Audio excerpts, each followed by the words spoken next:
అన్నిటికంటే చూస్తే ఇప్పుడు సోషల్ మీడియాలో నాని అండ్ విజయ్ దేవరకొండ పెద్ద రైవల్స్ కింద అయిపోయారు. ఐ డోంట్ నో వై, అసలు ఫ్యాన్స్ అందరూ కొట్టేసుకుంటున్నారు. మీరు ఐ డోంట్ నో ఎంతవరకు ఫాలో అవుతారో మీరు.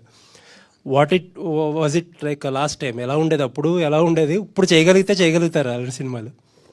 అదే అంటే మొన్న ఈ వీడియో పెట్టాము, అంత రియూనియన్ లాగా అంత సినిమా చూసినప్పుడు. దాని తర్వాత చూసా అపారెంట్లీ ఫ్యాన్ వార్స్ ఉండే ముందు అని. నాకు నానికి విజయ్కి ఫ్యాన్ వార్స్ అంత తెలీదు. అండ్ అప్పుడు బిగినింగ్లో నాని చాలా సపోర్టివ్ ఉండే విజయ్కి. ఐ రిమెంబర్ లైక్ ప్రతి సీన్ వాళ్ళిద్దరు డిస్కస్ చేసుకుంటే విజయ్ సీన్ నాని హెల్ప్ చేస్తుండే. I think the Nani also by default both of them are such easy going people, both very ambitious obviously, but very easy going and happy people. They'll anta yeah, so that was one. And ఇప్పుడు మళ్ళీ చేయాలంటే చేయగలుగుతామంటే I don't think like this for sure.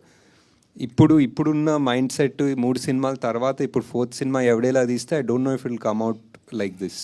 Maybe technically it might be better, maybe it might be smoother, but కొన్ని rawness ఉంటాయి, అది వస్తుందో లేదో తెలీదు.